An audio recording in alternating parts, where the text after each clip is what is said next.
दोस्तों नमस्कार। आपका स्वागत है दोस्तों मेरे YouTube चैनल पर। और मैं आपके सामने आज एक टॉपिक लेके आया हूं। बहुत ही शानदार टॉपिक और जानदार टॉपिक है आत्मविश्वास की शक्ति। आत्मविश्वास की शक्ति का टॉपिक है और मैं बताना चाहता हूं एक कहानी के माध्यम से, यानी उदाहरण के तौर पर आपको बताना चाहता हूं कि एक गांव में एक महात्मा जी रहते थे और काफी पूजा पाठ वाले व्यक्ति थे, काफी तपस्या वगैरह वो करते थे और गांव वाले भी उनका बहुत ही मान सम्मान इज्जत बहुत देते थे उनको। तो वो गांव में बहुत ही अच्छा बेहतरीन तरीके से रहते थे। और गांव में जब भी सूखा पड़ती थी, गांव में जब भी कोई समस्या आती थी, तो महात्मा जी के अंदर एक खूबी थी। और खूबी ये थी कि जब भी गांव में सूखा पड़ती थी तो गांव में क्या होता था कि वो महात्मा जी जो अपने मंदिर पर और नृत्य करना स्टार्ट कर देते थे, यानी कि वो नाचना स्टार्ट कर देते।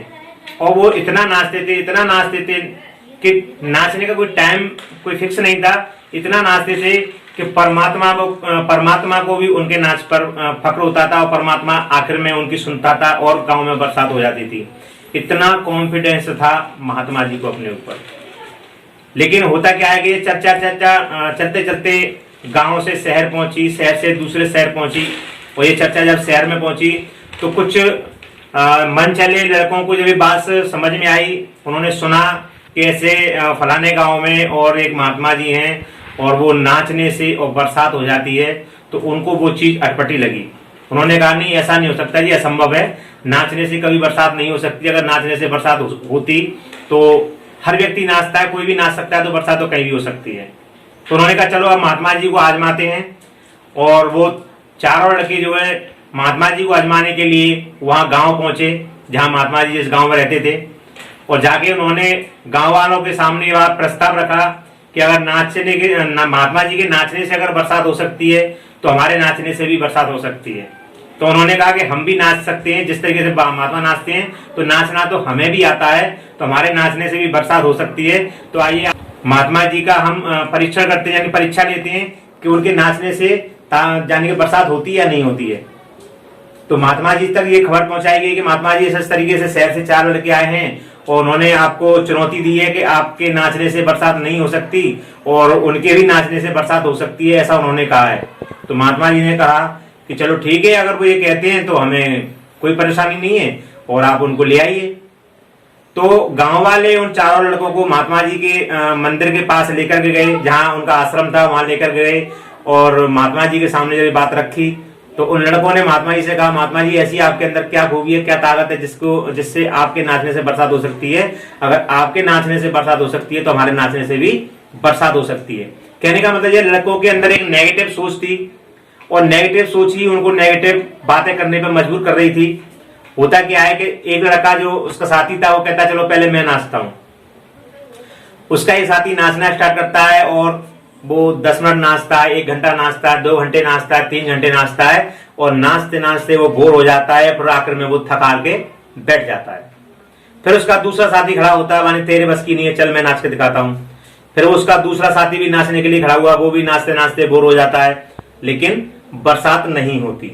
उसका तीसरा साथी होता है तुम्हारे बस की नहीं है, चलो मैं नाच के दिखाता हूं। तीसरा साथी भी तैयार हुआ, वो भी करीब 4 से 5-6 घंटे नाचा, लेकिन कोई बरसात नहीं हुई। चौथा साथी भी इसी तरीके से खड़े हुआ, वो करीब 8 घंटे नाचा, कोई बरसात नहीं हुई। उन्होंने कहा असंभव है, जब हम 8 घंटे नाचे तो हमारे नाचने से बरसात नहीं हो सकती, तो महात्मा के नाचने से भी बरसात नहीं हो सकती। हम इस बात को बिल्कुल खंडित करते हैं, ऐसा नहीं हो सकता। तो महात्मा जी मुस्कुराए, बोले बेटा बहुत अच्छी बात है, आपने बहुत अच्छा प्रयास किया, वो आपकी सोच थी। अब देखिए मैं भी अपना प्रयास करता हूं। और महात्मा जी ने नाचना स्टार्ट किया। महात्मा जी ने नाचना स्टार्ट किया, नाचते रहे 2 घंटे, 4 घंटे, 8 घंटे, 16 घंटे, 24 घंटे, रात और दिन महात्मा जी नाचते रहे। और एक नाचते नाचते अचानक घनघोर बादल हुए और एक अचानक इतनी जबरदस्त बरसात हुई, इतनी भयंकर तरीके से बरसात हुई कि उन लड़कों को नतमस्तक होना पड़ा और महात्मा जी के पैरों में गिर गए और बोले महात्मा जी हमें माफ कर दीजिए, हमने आपको चैलेंज किया, हमने आपकी आत्मशक्ति को चैलेंज किया, हमें नहीं पता था कि आपके अंदर इतनी आत्मशक्ति भरी हुई है, इसलिए हमें क्षमा कर दीजिए। महात्मा जी ने उन 4 लड़कों को क्षमा कर दिया और उसके बाद वो लड़के अपने अपने घर चले गए और महात्मा जी अपने आश्रम चले गए। बरसात जितनी होनी थी उतनी हुई। तो दोस्तों मेरा इतना ही कहना है, मेरे टॉपिक का एक ही मतलब है कि अगर हमारे शरीर के हमारे अंदर आत्मशक्ति है, हमारे अंदर आत्मशक्ति है, सेल्फ कॉन्फिडेंस है, तो कोई भी काम मुश्किल नहीं है, बड़े से बड़े मुश्किल काम आसान हो जाते हैं। यही मेरा आज का टॉपिक है।